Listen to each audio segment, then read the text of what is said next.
Rants at the Movies, a podcast where we rant about films that may have traumatized you as a child. I'm one of your hosts and jack of all trades, Mono, and breaking into song every bloody 5 minutes is my co-host and master of none, Ciara. Yeah, but I can't sing.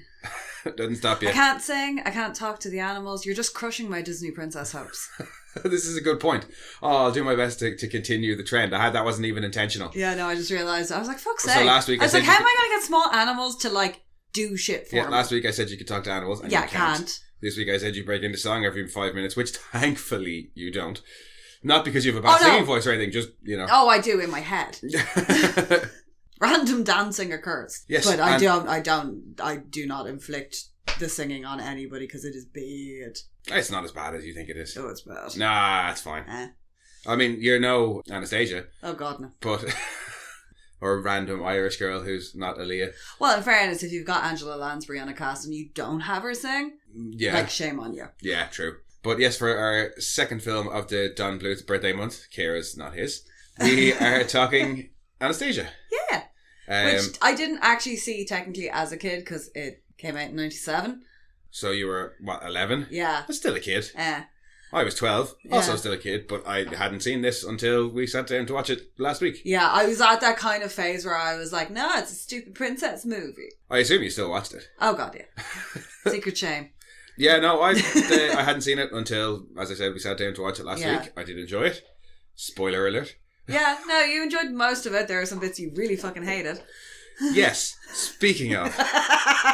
So, do you remember what you told me last week? This is the most singy of them all. You do remember? Okay, I don't have to play last week's episode. Yeah. But yes, you told me that last week's was the most singy. It was not, by a wide margin. The credits listed 15. 15! Yeah, I know, but one of them Guess how many boobs I saw today, Marge? 15! No, there was not that many. I counted during the second watch, and there were 10, including the song that plays at the start of the credits, which I am including because it is so terribly 90s. Oh my God, it is. It's so 90s. Yeah. Atrociously so. Oh, no. Anastasia is probably the most Disney-esque, like, formula. Yes, definitely. And of the Don Bluth films, really? Was, I believe, bought by Disney at some point during the 2000s. So became a Disney film. And then Fox were bought out by Disney, so doubly became a Disney film anyway. Yeah, this would have been more... most people who remember it generally remember Dimitri. Because he was kind of hot. I suppose, yeah. No, I'd be more likely to remember Rasputin and his body horror. Oh, and damn, that guy is extra. Fucking hell. Like. And Bartok for his hilarious accents and silliness. Yes. And that random bat that appears out of nowhere at the end. But I only saw it last week, so if I didn't remember those things, I'd be doing pretty bad. Yeah. But no, I did enjoy it, I have to say, even as an adult. Yeah, no, it's still got enough of kind of a dramatic storyline. Yeah.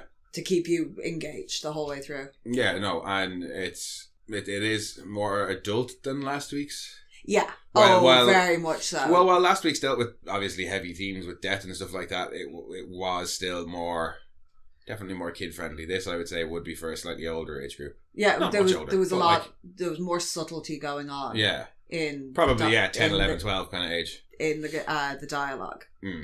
But before we go way too deep into it. Yes. Like we did last week. No shit Whippet to talk about this week, though, unfortunately. I am sorry that Whippet is so fucking bad at her job. That was for last week, though.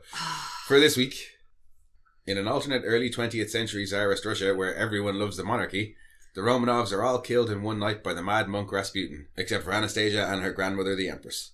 But on their way out of the city, young Anya falls off a train and loses her memory. 10 years later, she strikes out on her own, trying to find her forgotten family. She soon meets conmen Dmitri and Vlad, who convince her to go to Paris and try and convince the Empress that she's the lost Duchess, not realising that she in fact is. But trapped between life and death, Rasputin tries to return and finish off what he started 10 years before. Yeah, Rasputin is kind of ridiculous. I think that's one of the longest summaries I've ever written. Yeah. This was hard to summarise. Well, it's not hard, but short. It's a fantasization of the Anastasia myth. Oh yeah, no, it is not factual. Oh God, no. Nor does it claim to be. Then people are way too happy with that monarchy. Yes, for starters. And then people are way too cheerful still after the monarchy. Yeah, they're like, the monarchy sucks. And then 10 years later, they're like, communism sucks. In full earshot of a military guard. Yeah. And they're all like, be quiet about... Look stern. No, gulag. The song is like, be quiet about the potentially still alive princess. Well, we have a big song and dance number about it. But be as late as you want about how much you hate communism. That's fine. Yeah. Yeah, not historically accurate in any way. Should not be taken as fact. Do not quote this. No. But like historical inaccuracy and silliness aside, it was apparently quite well received in Russia. Yeah. But I think that was because they kind of made it clear, oh no, this isn't supposed to be what happened. We're just using some characters and it's a tale of fantasy. Yeah, well, the whole thing was the lost princess for a long, long time. She's been found, spoiler alert. Dead. Yeah, she didn't go anywhere. She was with her family the whole time, unfortunately. It's a very fucking sad story. That when we were watching this, I actually ended up rabbit holing. You did. With the Romanov family. Hugely fascinating if you've got a spare 4 or 5 hours. Highly recommend looking up the grandmother, Maria. Queen Dagmar of Denmark, wasn't it? Yeah, that was her... original title. Yeah, very interesting lady. Portrayed in this by Angela Lansbury. Yeah. And she's quite a pivotal character in it. And I wouldn't have copped it was Angela Lansbury at first until the first time you see her in Paris and she's like interviewing the fake Anastasia. Yeah. And it's like, oh shit, that's just an animated Angela Lansbury. Like, yeah, straight up. It really is. It just straight up is her. It's brilliant.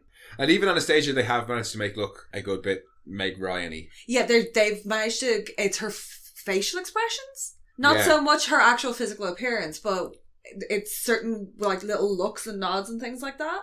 Yeah, but when we were watching it, I was like, oh yeah, that's Meg Ryan. But as well as Meg Ryan in the titular role. Yeah, as well as Meg Ryan in the titular role, we have John Cusack.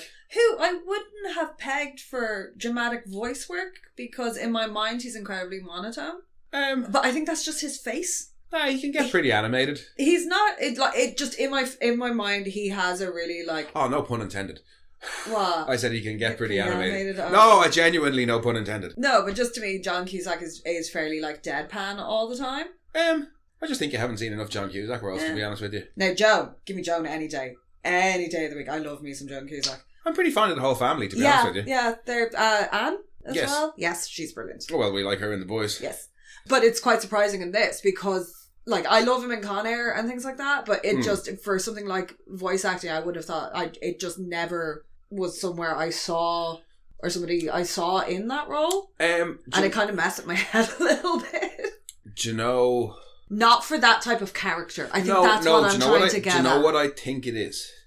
1997, competing against Disney. Yeah. They wanted John Cusack to be their version of vehicular manslaughter asshole, Matthew Broderick. Oh, yes. That's what I reckon that they were like, John Cusack could be our Matthew Broderick because he hasn't killed anybody with a car. Yeah.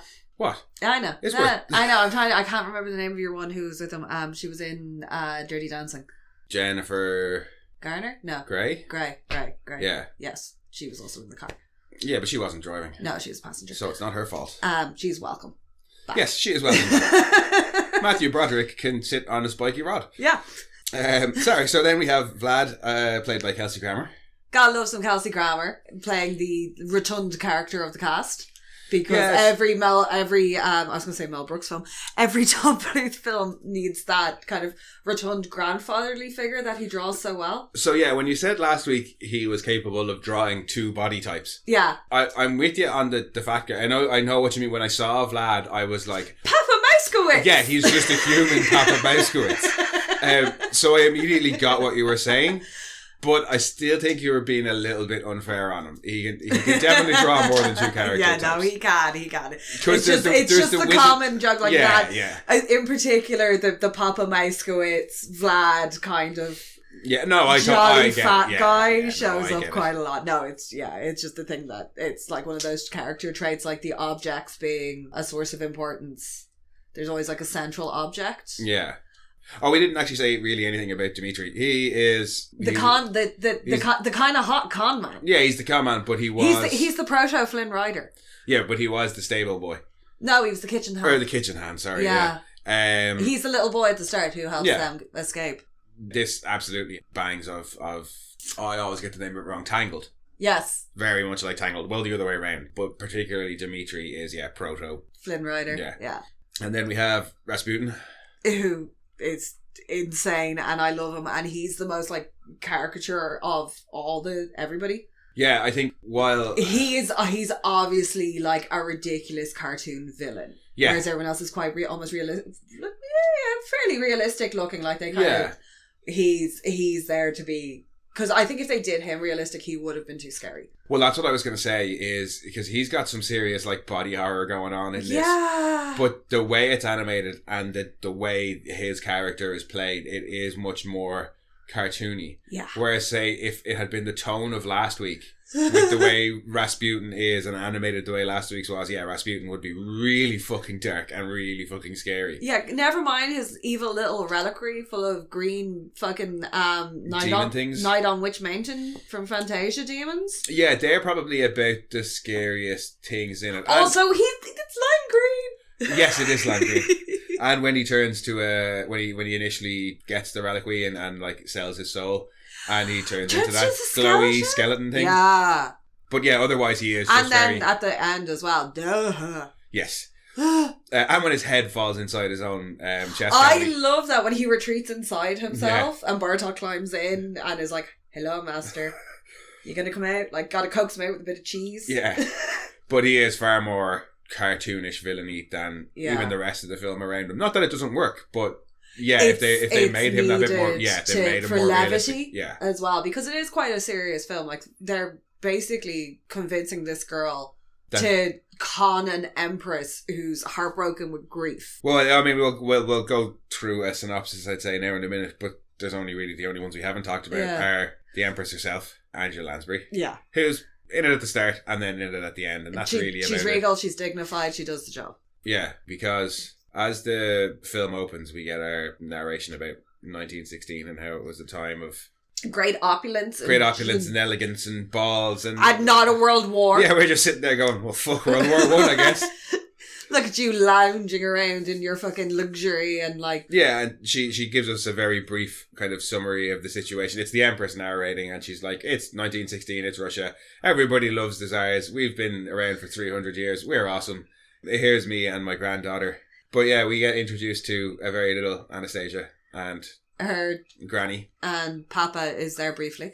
Because we don't care about him. No, there's no point in hanging around with them. They're all going to get killed in about 5 minutes. Like, I don't think you get a proper introduction to, like, the parents, and there's, like, other siblings. It's all about, and understandably, that first opening narration is all about Anastasia and her grandmother and their relationship, and how she's upset that... She's gone back to Paris. Yeah, that the grandmother's going back to Paris, and she gives her a little music box, and we get song number 1.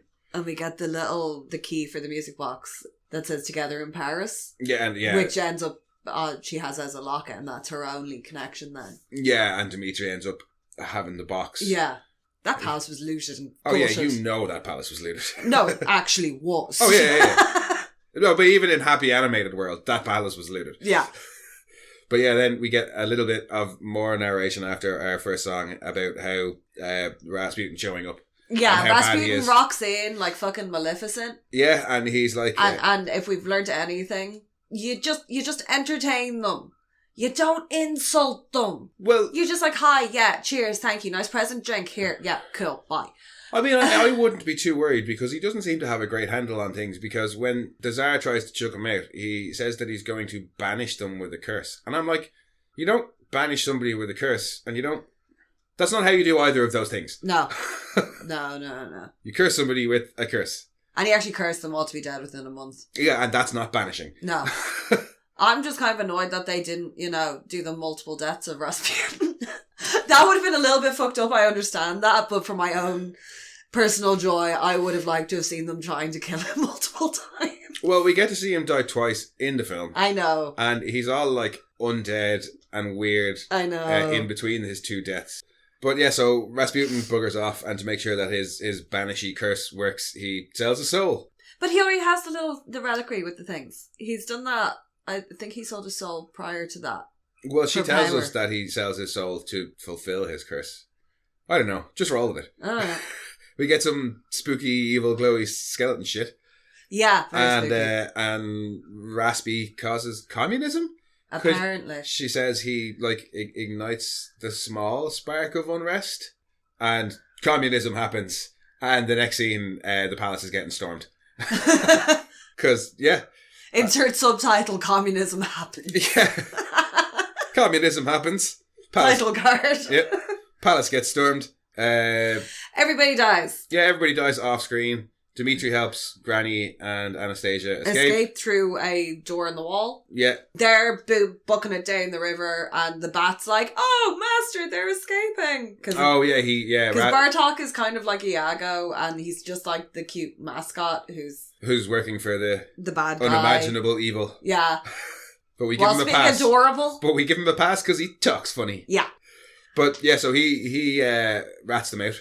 And Raspy almost catches them, and then so close. Yeah, and then drowns in the ice. Yeah, and Anna. That actually did happen. Well, the drowning in the ice bit did happen, but that didn't actually kill him. No, he was already dead. They just chucked him in the river. Yeah, just to make sure. Then Anna and Granny jump on a train, and Anna falls. She never makes it onto the train. She's like, they get Granny up, and then the guy proceeds to turn his back while the grandmother's like reaching out and being like, "Anastasia, take my hand." Did you not notice that? The guy who helps her onto the train has his back then to them while the kid's absolutely tear-assing it, and she trips and falls. Oh, I thought she almost gets on and falls back. No, she almost gets there, but as she's trying to stretch, she trips and falls because she's also running down a fucking train line. Well, yeah, but I thought she fell back, it was almost on and had a proper fall and hence amnesia. No, I think she just wangs her head real bad. Hence amnesia. Yeah. And then title card, and 10 years later. And she's getting thrown out of an orphanage. Before she gets thrown out of the orphanage, we get song 2. Woohoo. That's the one we were talking about where... The big song and dance number? Yeah, communism is shit, let's say it out loud. The princess might be alive, hush, hush, hush. Yeah. Then we meet Dimitri and Vlad very briefly, and they kind of sing their plan / talk their plan about finding somebody to con the Empress. Yeah, they also jump off that roof, and I don't know how they don't break their ankles. Yeah, that is not a safe roof slide, especially in that snow. No. They glide down lightly, they should be going down that 50 miles an hour. Especially Vladdy boy, he's a big fella. Song 2 is still happening. Song 2 happens for a while. It goes on for a while, yeah. And then we cut to Anna at the orphanage, and... Gotta give it up to the orphanage lady. She's like, "I got you a job in the fish factory." I think that's only so she can get rid of her. Yeah, she's like, "Get out. You're 18 now, get the fuck out of my house." I managed to get you a job, though, which is... Well, yeah, but it's don't come back, is pretty much the... Yeah, piss off. And she duly pisses off and doesn't bother going for the job because a doggy appears. Puka! Named for, but in no way representing the... Pukas? Yes, the Irish mythological creature. Look it up, I'm not explaining it. Because then we have song 3, where she sings about what she should do and going off and finding her family and making it on her own in the great wide world. I really wasn't paying attention to the songs. No, that's just yeah. But basically she follows the dog. Yep. The dog is kind of pivotal. Yeah. Well, I mean, she asks for a sign and the dog appears and she's like, steals "Shut up, dog." Steals her scarf and runs off with it. She's like, "Shut up, dog, I'm waiting for a sign." And then a couple of seconds later, it's like, "Oh, wait, hang on a second." The dog is the sign. Yeah. And decides, she's going to go to Paris. So she makes her way to the train station and is promptly told, you can't just leave Russia. You need an exit visa. Papers, yeah. And she's told, think you are just leaving. Another random old lady tells her, "Go find Dimitri." But you didn't hear it from me. I mean, it's not like she gave her name, so why does it matter who she heard it from? And she goes off and finds... In the old palace. Well, no, we see the two lads holding a couple of auditions. Oh, yeah, they've rented a theatre to hold auditions to find, somebody to be a suitable Anastasia. Yeah. To go and con. I like her one who just drops she's got the big furry coat on, she just drops it very dramatically and goes, "Grandma, is me." She's brilliant. She looks like she's a 40-year-old cougar, looks nothing like Anastasia, and she's like, "It's me, Grandma." I think that was one of my favourite gags. And then they give up on the auditions, and Anna finds and breaks into the palace, and we get song 4. Well, she doesn't break into the palace. The dog runs off. Well, she breaks into the palace to get the dog. She still breaks in. But that the whole, like, again, Puka runs off and she goes after him. Well, oh, yeah, sorry. In that kind of, he does, unintentionally encourages her in the right direction. Yeah, we get song 4. I do like, though, I know you don't like song 4, but she's in the big, like, the... I don't like song 4. Song 4 has been stuck in my fucking head since we watched this film. But song 4 is also song 1, is also song 9, by the way. Yeah. But, yes, it is. It's like, I will say 2 things, and I'll probably hate myself a little bit for one of them. But A, the songs are definitely better than last week's songs. Yes. They are much better written songs.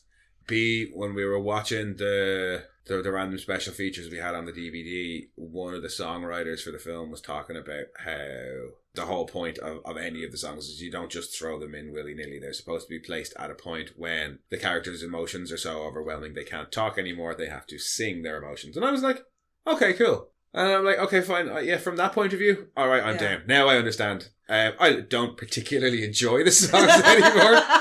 But it makes it a little bit easier to stomach them when I'm just like, these are fucking out of nowhere. That's why I gotta get you to watch Enchanted, just so you can see him getting hit by everything. Every time he bursts into song somewhere, he gets hit by traffic. Because I will say, every point in this film where there is a song, it is... it's moving along the narrative. Well, it moves along the narrative, which was annoying because I did have to pay attention. Whereas in All Dogs Go to Heaven, they were kind of shoehorned in and didn't really have much to do with it. Didn't add anything and didn't fit. Whereas here, you were getting exposition and things like that. And in especially the given what your one said in the commentary, they are all placed where it's big moments of emotion. Like. Yeah, because Once Upon a December, which is the one that's been stuck in your head for fucking ages, you get that multiple times through, but it's always when she's remembering things, you'll hear the reprise. And that scene is beautiful when she's remembering and all the dancers come in through the stained glass window. And it's the ghostly waltz. The ghostly waltz scene there. It is fucking beautiful. It is so gorgeous. And it was I don't think I've seen a piece of animation that pretty in a long, long time. Like it's so good. And the score with it and the swell that you get with it, so good. Well, that's why it's been stuck in my head for so long. It's not the singing part of it, it's the music behind it, like, because it is that real ballroom. Yeah, it's a waltz and it's got that kind of there's a particular waltz and I'm not going to be able to remember. The Dance Macabre. I mean, I've heard of it. You're not going to play it on your phone and we're recording a podcast. Just stop. But it's very reminiscent of the Dance Macabre and that kind of very eerie, Halloweeny, spooky, gothic ballroom music. Yeah, and that's probably why I like it and why it's been stuck in my head. But it really fits the scene as well because she's in this abandoned, decrepit, like rundown palace and she's having these little sparks of memory and things like that, and then you get this amazing explosion of dancers. Yeah. And she's fully immersed in it. And then she's not. Then Dimitri shows up and is like, hey, who the fuck are you? The fuck are you doing? Just some random crazy girl? Like once again, not a direct quote from the film. No. But yeah, he meets Enya. Enya? He's like, Enya. And she's like, no, Anna. Enya. But yeah, that's probably just a little... Hey, Enya's Irish, and we still have Irish references. Because there's an Irish reference that I was very pleased with later on, but we'll get to that in due time. So he meets her, realises she does look quite they have like a really weird back and forth, and it's when she's kind of having a bit of a tantrum and she's stood in front of the portrait. Yeah. That he's like, oh, fuck me. Not a direct quote. But she's the spit of her, because she is her. He's like, hello. You can literally see the money signs going off in his eyes. Oh, yeah. And then he's like, we just gotta convince her. Yeah, and he says about convincing her. And the first time I missed one very important line where I was like, why is he not letting her in on the scam? If he is trying to convince her that she's the actual Anastasia, why doesn't he tell her that there's a reward and that's what they're trying to do? And then there's the one line where I missed where they walk away and he says to Vlad, if we can convince her she's the real Anastasia, we don't have to split the reward money 3 ways. Yeah.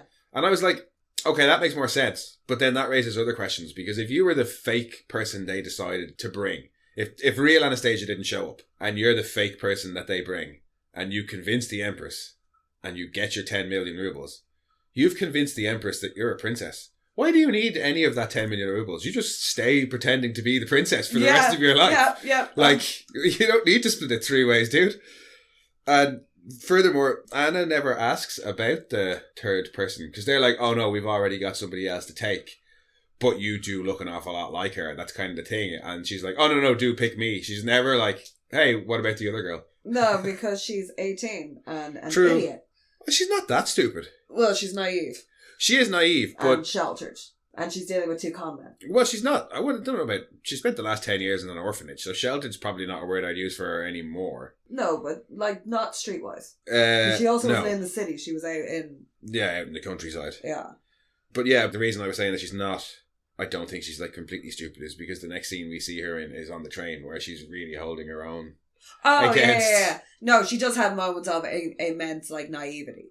But before they're on the train, Bartok goes for a crazy trip. Oh, yeah, because Bartok's just hanging out in the Winter Palace with the reliquary. How he got it in there, because it's fucking bigger than him. Yeah. And when Anastasia's having her little, like, ghost dance hallucination thing. No, it's after. It's when Dimitri and them are talking. He overhears it all. The reliquary starts, I don't know, having a seizure or something. It wakes up.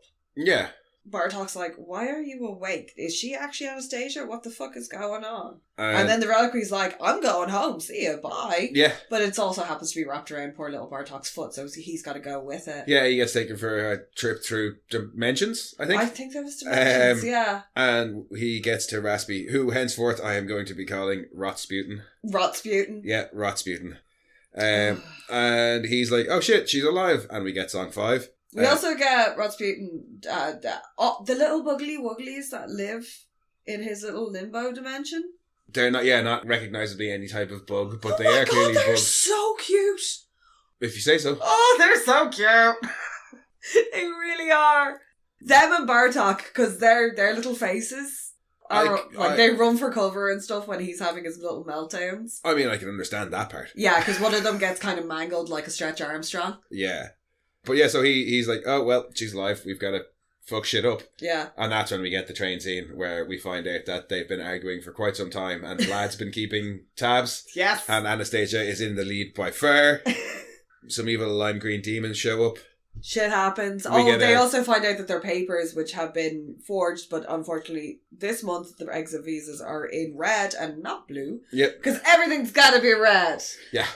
I love the detail on the train and all the furnishings. Well, that whole scene from when they get on the train and then all the madness that happens that follows with the demons when they like mess up the train and blow the crash up the bridge and all of that. Again, another fantastic piece of animation. Oh, yeah. But I just love all the background detail that was going on, especially in the trains, that even though Russia, as you've seen it so far, is kind of this decayed opulence and like people are in rags in the streets and it's not a good time for anybody. Yeah. But the train is still as plush and as rich and as vibrant as it always has been. Well, I mean, peasants can't afford to go on the train. No, well, they can't get out. It's 1928 or 26. But it still has, it has the feel of like a velvet and heavy fabrics and it's all the bright colours. Oh, well, until it gets detached from the rest of the train. Yeah.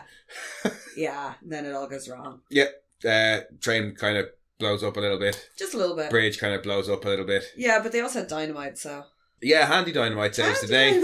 What did they teach you in that orphanage? Yeah. There is a great bit though when he's trying to wake her up on the train and she punches him square in the nose and goes, oh my god, sorry. Oh wait, no, it's you, never mind. Yeah. They really, really do not like each other. It's very funny. They're just antagonising the fuck out of each other. Oh yeah. And Vlad's just enjoying it. Puka does not like Dimitri when they first meet. He's like barking at him and trying to bite his legs, but he takes to Vlad immediately. Yeah. And Vlad takes to him and they become like little buddies and he's like trying to dress him up and shit in the hilarious way of large men with tiny dogs. Yeah, you start to get it a bit more after the bridge scene. Oh, when they gotta fucking walk. Yeah, when they get lots. They gotta walk to Germany. Yeah, there's lots of walking. Vlad explains about Sophie and then just dances around behind the other two while they argue. Yeah. And then we get song 6, which is the training montage of teaching her how to be a princess and...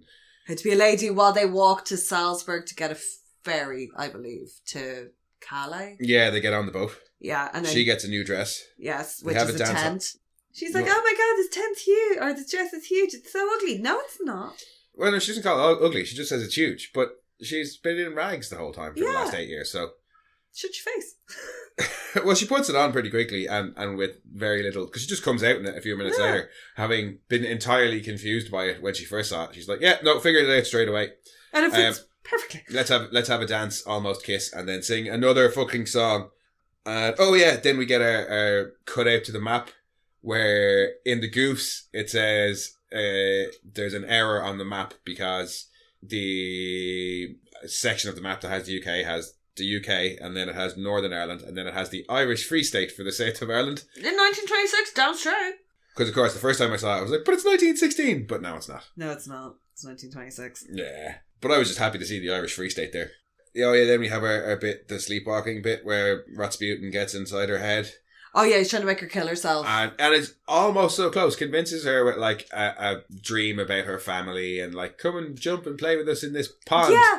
And she's about to jump in, and then he's like, "Mwah!" Turn into a big demon and start ranting about the Romanov curse and scare the shit out of her. And I'm like, you've ruined it for yourself. Yeah. You had her, and you ruined it. Yeah, just too close. Yeah. And then we get a scene in Paris where the Empress says she can handle no more fake Anastasias and won't see any more people claiming to be Anastasia. Yeah, because her heart can't take it anymore. Just as the gang arrive to Paris and meet Sophie. Shortly after. Sophie. Yeah. I love Sophie. I think she's amazing. I have no idea how her boobs work. Because that is one hell of a brassiere. Yes. Because that whole bit where she's got that tea set and the fact that the boobs haven't knocked everything off the tray. Because if that was me, I don't have very big boobs, but if I was holding a tray for that long and gesturing like that, everything would be gone. You're saying that you're not happy with the jiggle physics in this film? No, I'm just saying that her brassiere is magic. I love her though. I just love everything about her. She is fun. She's only in it for a couple of minutes kind of from here on. Yeah. But she is a fun character. Her and Vlad have a very... Their introduction when European... she yanks the maid out of the doorway and installs herself. Yeah. In that vixen kind of pose. Yeah. And then Sophie's like, they meet, they kind of, her and Sophie have a talk about whether or not she might be Anastasia, and she remembers the bit about getting help through the hole in the wall by the young kitchen thing. And then Dimitri's like, oh shit. Fuck, it is her. She's the real princess. And I'm falling in love with her, and I'm just a lowly man. Oh fuck. And then we get song 8, where they're all singing about how great Paris is, and we get all the random cameos from like... all the famous persons. Sigmund Freud and Rodin and some flying dude and some girl in a banana dress who you know, and I haven't a clue who she is. Whose name I've completely forgotten. Hang on. Oh, it's in the trivia. Hang on. So you've got Maurice Chevalier, Sigmund Freud, Charles A. Lindbergh. That'll be the flying person. Yeah. Josephine Baker. Yes, thank you. Claude Monet, Isadora Duncan, and Auguste Rodin and Gertrude Stein all make appearances in that little song. But if you didn't know who those people were, and I wasn't sure who some of them were, I was like, what the fuck is going on in this song? Yeah. Why is there a plane? Why has that woman got a Jaguar? Like, what's going on? Yeah, well, that was Josephine Baker in the infamous banana dress. If you don't know who she is, go look her up. She's incredible. I didn't know who she is. How the fuck were kids supposed to know? Yeah, I love the Rodin because if you don't catch Dimitri in the thinker pose, yeah, he's chiseling away at the thinker. So I would have gotten that. So yeah, they have their little song. Monet, obviously, is there painting away, and then like behind the Eiffel Tower, then you have the Van Gogh. Yeah, it's sky, a very, which is a beautiful very Van Gogh well. sky. And yeah, after the song, they go to see the bear in the little car. I mean, the ballet. They go to the ballet. The bear in the little car. Yeah. The ballet. Homer. No. Yeah. But yeah, they go to the ballet. Because I was like, ooh, the ballet, it's Cinderella. I love that music. Yes, they go to the ballet and they go see Cinderella. And well, you don't go to the ballet to watch it. You go to spy on everybody else with your opera glasses. Well, that's what Anna's doing. She's just staring at the Empress the whole time. Yeah. What else are you supposed to do when you're in a box? You get bored halfway through the second act. You spy on everybody. Take out some of those saltines that I brought with me. Start crunching away. Yeah, exactly. Start crunching away on them. So after the ballet, Dimitri tries to get Anna into the Empress, and she's basically having none of it. Anna overhears... Rightly so, and she's like, I know who you are. Yeah, you're that con man from Russia. Who was holding literal fucking auditions in a theatre. Anna overhears and is not too pleased. She should have kicked him in the nuts. She was very close to it. Yeah, she should have. And not one of the supposed gentlemen at that ballet came to the assistance of the young lady who was clearly being pursued by a man she wanted to leave her alone. Never mind that. He puts hands on the Empress in front of her male attendants, and he doesn't immediately get fucking, like, tackled to the ground. He kidnaps the that's what I was going to say. And then very shortly after that, and she's kidnaps like, her. And then he's like, and that's the thing that I don't understand, because when he gets into the front, you can actually hear the chauffeur, like, shouting, and she's just like, la la la, Elia, you're driving quite violently, and he's like, I'm not Elia, ha ha ha ha. Now listen here. I don't know, I went very posh there for a second. But yeah, manages to convince her, because he's got the music box, to go and talk to Anna. He's like, you've got to at least just fucking talk to her. Yeah, so she goes in and she talks to her. It's like, if this is what will get me released from this car, I'm going to go talk to the lady, okay? Yeah. So yeah, they talk. She realises that Anna is Anastasia. Well, it's the peppermint oil. Yeah, she's like, you're very smart, they trained you well. They have a big realisation that she actually is her, and we get song 9. But in fairness, they're singing to the music box. Well, you called it a reprise and said it didn't count, and I'm saying it does fucking count because you only get reprises in musicals. So it's song 9, it counts. But it's just like having, it's just different because it's a lyrical reprise as opposed to an orchestral reprise, which happens all over films. It counts. So then we cut back to Rasputin, and he's not happy and is making some new plans to go to Paris himself. He's like, well, fuck it, if you want it done right, you gotta do it yourself, come on. Also, how does he get out of there if he's been trapped in there for so long? And he just like rocket farts his way out. Yeah, they're not very clear on whether it's a prison or it's just some sort of limbo between death, because he does have that line about that's why he's not dead. He can't get out of here. Because... Was he say he can't get out of here, or was he say that's why he's not fully dead? It's not why he's not dead, and he's just like hanging out in this little like limbo-y, liminal plane. Yeah, but he decides he's stepping out on the town. Yeah. And he's heading to Paris.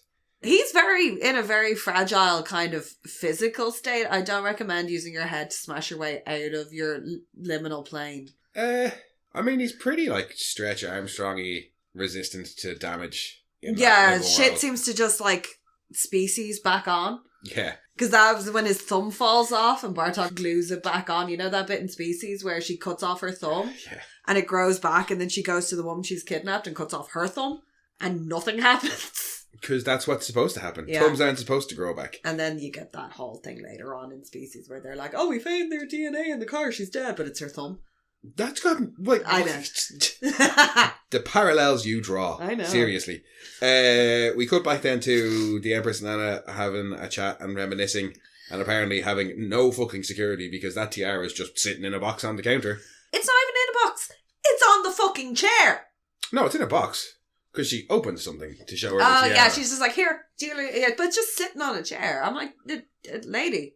I don't care that it's 1920s Paris. We've already seen how shit her security is up to this point. Yeah, you put that shit in a safe. Maybe put some of those 10 million rubles towards better security.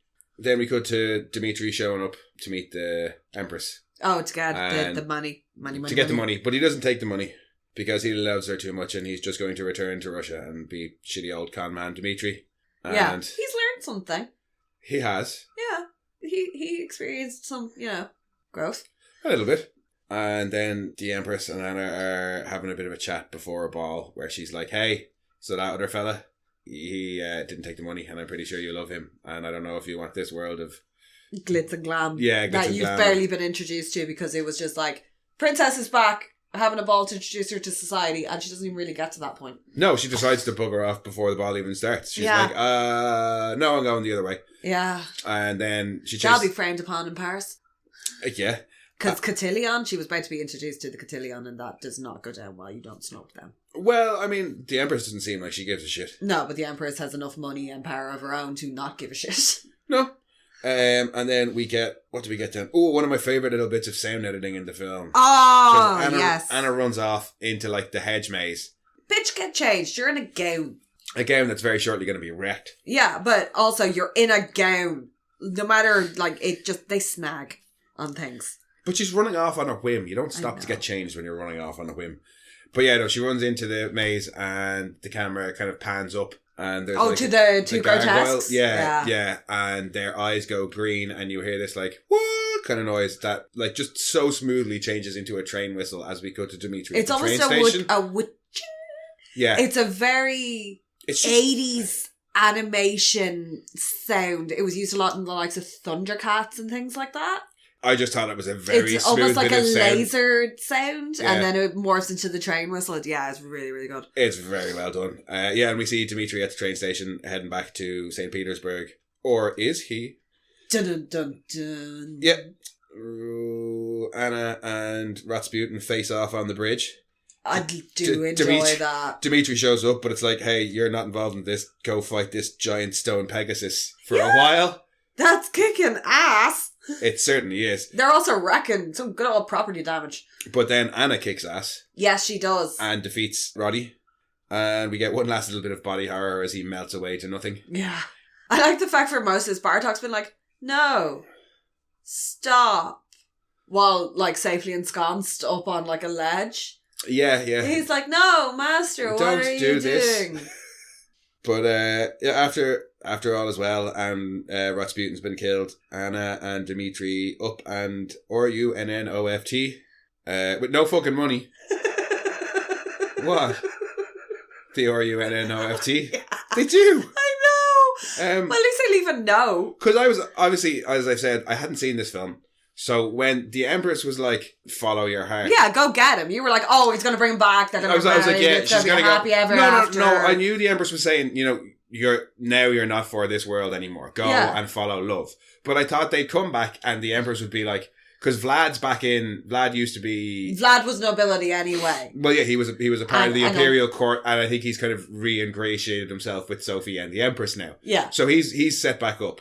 So I was like, she's obviously going to give them the 10 million rubles reward money and they're going to run off together with that. No, they just leave a note for the Empress saying, yeah, Ciara, we'll be back in a while, we're eloping first. Yeah. Cheers, bye. And I'm like, okay, you do have the safety net there, but would you not have asked Granny for a little bit of money first? At least some form of formal identification, because... Well, yeah, that's it. She doesn't even have a passport or any... Like, the whole film started with her needing... an exit visa. That's what visa. got her into this whole situation in the first place. Yeah, at least get some form of formal identification. Yeah. At least hang around long enough for that shit. Birth certs are important. Yeah. So yeah, we get the note from them saying that, oh yeah, they're running off. And originally they were just going to run off without ever saying they were coming back. And they were like, that's a bit of a downer. Let's say that she's like, we'll come back and visit you, Granny. Yeah. So the note says, we'll come back and visit you, Granny. And the film is over, except for a Lady Bat showing up out of nowhere. Yeah, she's the Pepe Le Pew of bats. Yeah, Lady Bat does not understand consent. Oh, no. Again, Pepe Le Pew of bats. Yeah, she throws herself at Bartok. And we get song 10. And I'm counting it because even though, as I said earlier, it is in the credits, but it's so 90s. It's so damn 90s.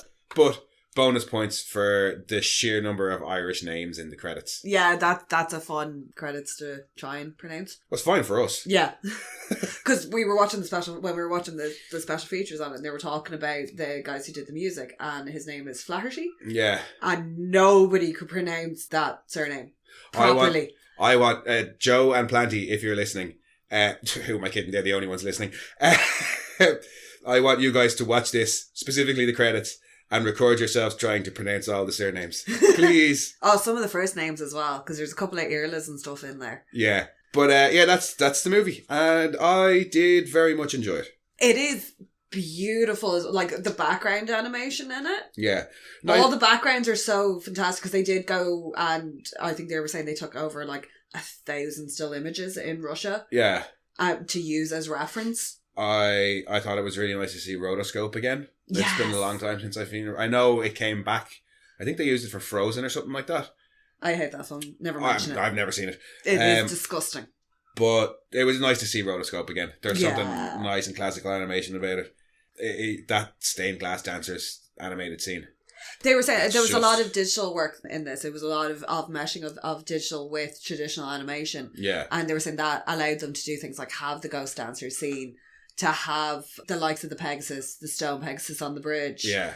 That looks great as well. And then to do things like the big dance sequence where they could take 7 or 8 animated figures and then replicate it on a bigger scale. And these were things that hadn't been available beforehand. No, but it still looks fantastic. Oh, It yeah. really does. Well, it tends to take a lot for animation to not look good. The Lord of the Rings. Well, no, I've seen plenty of shitty animated things, and not just from a taste point of view, like. Yeah. But this is, it's kind of classically animated, but it still really looks great. Yeah, no, there is something about traditional hand-drawn animation that just, there's a charm to it that you don't quite get with digital, or like fully digital animation. Well, I'd use that overall for this whole film. The whole film is very charming. It is. The animation is, the music is, as much as I'm bitching, the music is very good. It fits really well with the film. There's a lot of heart in the story. It is. Ultimately, really it's all about finding where you belong and your people and family. I had initially thought, just from kind of what you told me and random bits that I'd gathered about the film, I had actually thought Rasputin would have been more of a plot. No, he's just more about... He's the comic aside. And to provide the element of actual danger there as well. But the story is much more about... He's not directly affecting or in it until the very end. But the scene on the ship in the storm, I love that because it's just like these little nudges. Well, I think also because of what we were talking about earlier, where he is that bit more... He's so much more cartoony when he's in the other world with Bartok. Yeah. When he's at the end, he is much more of a serious villain. And I think if they wanted to have that cartoony stuff, if they had him doing all that silly stuff while he was like chasing Anastasia around the real world, it would make the tone weird. Whereas when you cut to him in this other world, it's fine. And you can have his big, scary Night on Witch Mountain, evil lime green demons doing stuff. Yeah. And okay, that's not realistic, but they fit the tone of the real world better. Basically gremlins, which I love. They're that classic old imagination of gremlins getting into things and fucking shit up. Puka looks out the window of the train and sees one of them and is like, Puka has his William Shatner moment. Yeah. But, you know, that whole idea of, like, there's that really old, like, World War II Bugs Bunny cartoon with the gremlin hitting the bomb. So that they can't directly hurt her, but they can manipulate the events around her. That seems to kind of be... what's going on. If he wants to actually kill her, he has to go and do it himself. He can't get the little minions to do it. Yeah. It's not in terms of the contract. Yeah, no, I think it's better to keep him till the end as well. Yeah. Was there anything you didn't like? I do find it a little bit draggy sometimes. Certain parts. Sometimes the songs go on for just like a verse longer than they should. Particularly the one where the training montage song, I think, goes on for a bit long.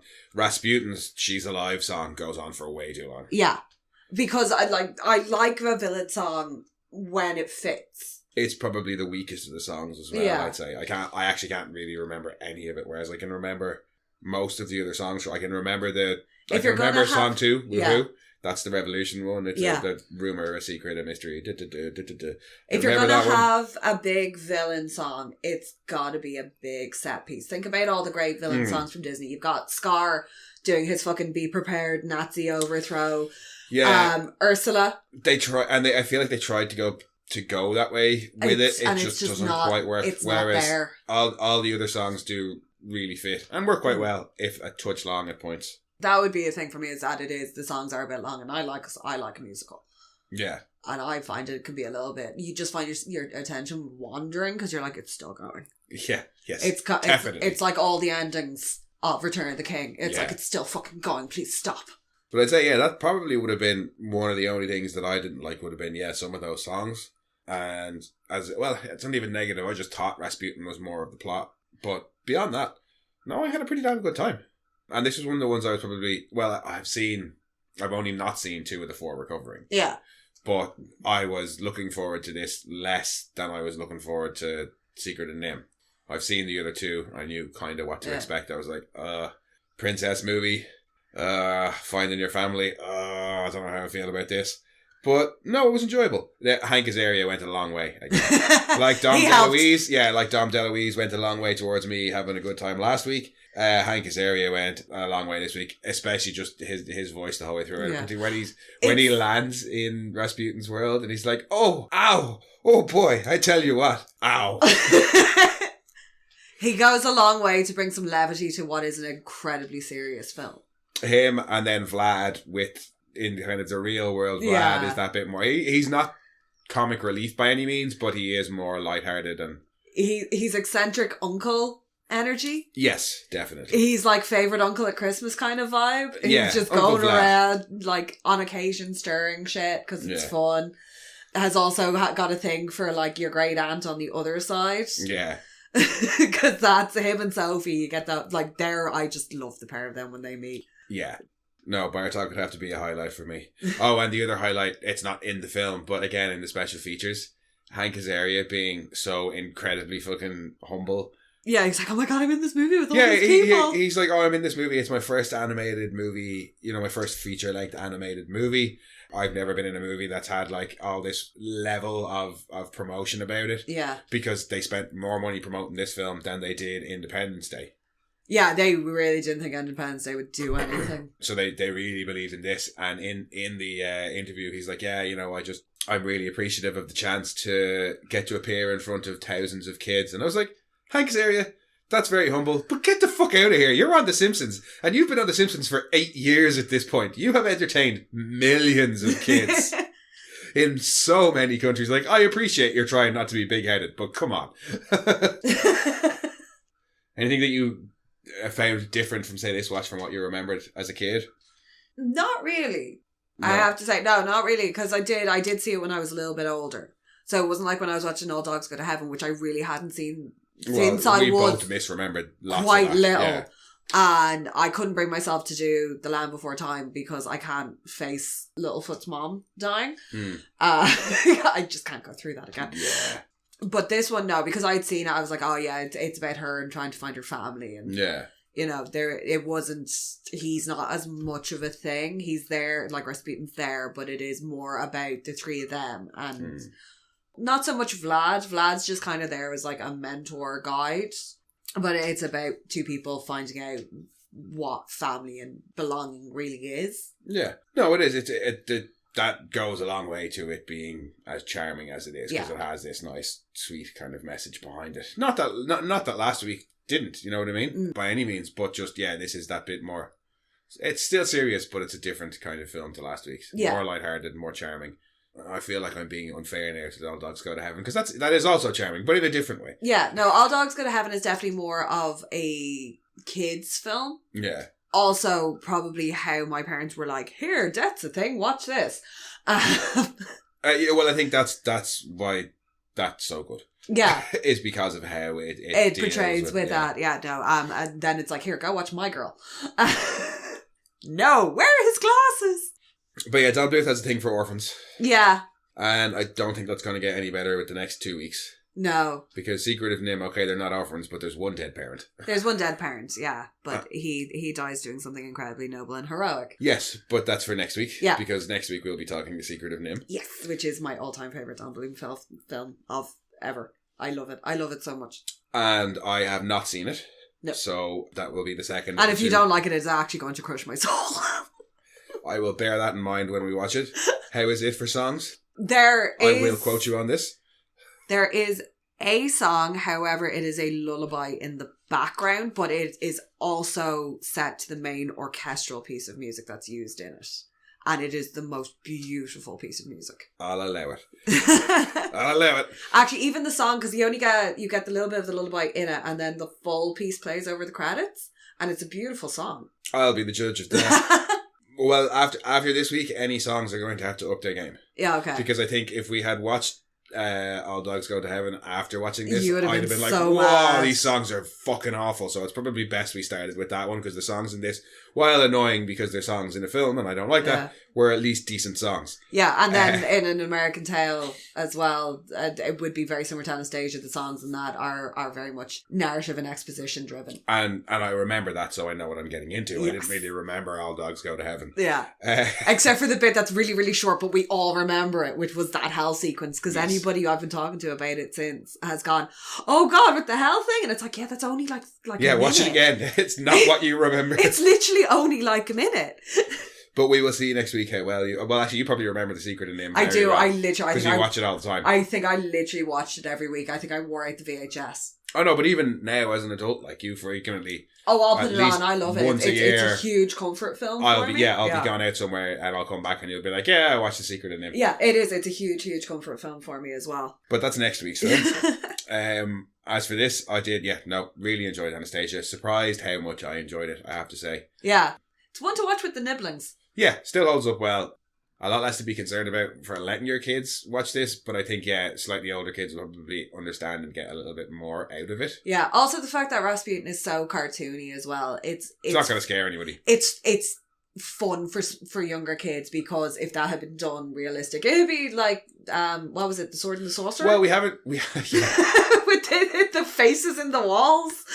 We haven't used the word traumatizing once this recorded. No, this one actually isn't traumatizing at all, because they've made the bits that would be, like the hell sequence in All Dogs Go to Heaven, they've made that so outrageously cartoonish that it's funny. Yeah.